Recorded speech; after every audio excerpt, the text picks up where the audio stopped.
अपने घर के दुख को, अपनी पीड़ाओं को किसी और से नहीं कहती, और किसी और से माताओं कहना भी नहीं चाहिए, क्योंकि कोई और तुम्हारी दर्द को, वेदना को, पीड़ा को क्या समझेंगे। मैं जैसा कहती हूं कि हर आंसू आंख में लाया मत करो, और हर दिल की बात हर किसी को बताया मत करो, क्योंकि लोग मुट्ठी में नमक लिए फिरते हैं, इसलिए सबको अपने जख्म दिखाया मत करो। आपके घर की बात है, आपके भीतर की बात है, आपके अपने हृदय का भाव है, आपके मन की पीड़ा है, किसी ऐसे के सामने ही रखना जो आपके मन को समझता हो, जो आपके मन की भावनाओं को जानता हो, जो आपके मन की कदर करता हो, जो आपके घाव को देख करके उस घाव पर मरहम लगाने का प्रयास करता हो। घाव पर नमक छिड़कने वाले बहुत मिल जाएंगे, पर घाव पर मरहम लगाने वाले कोई बिरला ही मिलेंगे। अपने घर की बात को, अपनी मुश्किलों को आप ही सुलझाओगे।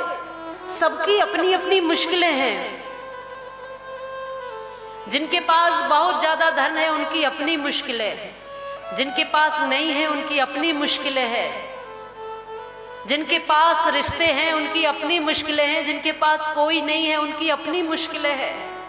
जो गृहस्थी है उनकी अपनी समस्याएं हैं, जो साधु हैं उनकी अपनी समस्या है। मुश्किलें सबके जीवन में है, लेकिन प्रत्येक व्यक्ति को अपने आप ही उस मुश्किल का समाधान ढूंढना पड़ेगा। कोई और व्यक्ति उसका समाधान नहीं दे सकता है।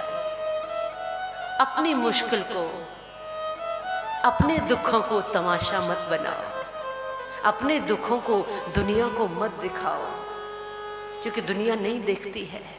दुनिया आपकी ऊंचाइयां देखती है, दुनिया आपका दर्द देखना ही नहीं चाहती। हाँ, यदि कोई जीवन में ऐसा मित्र मिले, ऐसा कोई अपनापन मिले, ऐसा कोई व्यक्ति, ऐसा कोई आपका अपना हो जो आपके हृदय की भावनाओं को समझे, तो उसके सामने जरूर अपनी भावना रखनी चाहिए। और वो कोई भी हो सकता है जो आपका अपना होगा।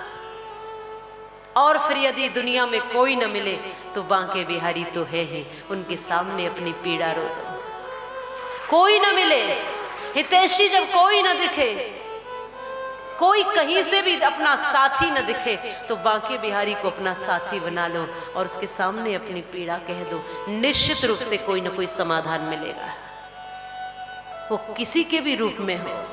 विशेषकर मैं माताओं से कहती हूँ कि जब जाकर, कई बार माताएं जब अपनी मीटिंग माताओं की अलग होती है, माताओं की कमेटी अलग होती है, फिर आपस में चर्चा करती हैं एक दूसरे की। आहा, अपनी ही बहू की बात बुराई, अपने ही सास की बुराई, अपने ही लोगों की बुराई, ये सोच करके कि ये हमारे प्रति सहानुभूति रखेंगे, वो क्या आपके बहू को सुधार जाएंगे? क्या वो आपकी सास को एकदम अच्छा कर देंगे? क्या वो आपके परिवार की कमियों को दूर कर देंगे? क्या वो आपके बालकों में संस्कार भर देंगे? नहीं कर सकते। आपको लगता है कि ये कर सकते हैं, मेरे बच्चों को सही रास्ते पर ला सकते हैं, तो कहिए। लेकिन अगर नहीं ला सकते तो आप खुद प्रयास करिए।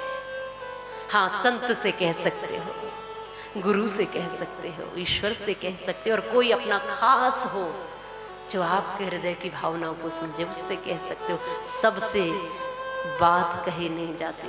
गोपियों ने उद्धव से कहाँ कही थी अपने दिल की पीड़ा, क्योंकि वो पीड़ा को समझने के लिए आए ही नहीं थे, वो तो अपना उपदेश देने, अपना ज्ञान दिखाने के लिए आए थे। तो अपनी बातें, अपनी स्थितियां, अपनी परिस्थितियां आप स्वयं बदलो, और कभी मन भारी हो जाए तो गुरु के चरणों में रख दो, संतों के चरणों में रख दो, ईश्वर के चरणों में रख दो, और कोई आपका अपना हितैषी हो, उसके पास अपने मन की पीड़ाओं को बांट लो। मैं ये नहीं कहती कि पीड़ाओं को अंदर ही रखो, पीड़ाओं को बेशक बाहर निकालो, पीड़ाओं को भीतर ही मत रखो। किसी से कहो, पर किसी ऐसे से जो आपको मजाक न बना दे, किसी ऐसे से जो आपके हृदय को समझे, जो आपके दर्द को समझे। इतना तो करोगे। हर किसी के सामने नहीं, जहां बैठे वही नहीं, जिस चौराहे पे बैठे वही नहीं, जिसके पास बैठे उसी से रोना नहीं है। सबके रोने अलग अलग है। और यहाँ सब रो रहे हैं।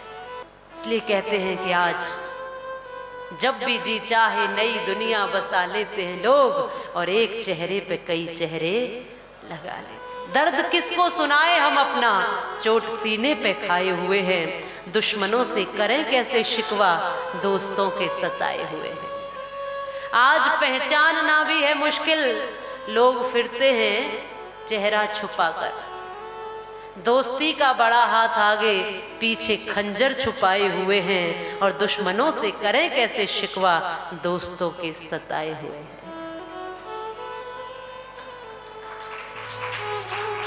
इसलिए दोस्ती भी अपने मन का जो हो, अपने जैसा, अपनी पीड़ा अपने दर्द को बांटे वाला, ऐसे से दोस्ती करो। और दुनिया में कोई दोस्त न मिले तो श्री ठाकुर जी से निसंकोच दोस्ती कर लो, आराम से उनसे मित्रता कर लो, वो आपके पीड़ा को समझे।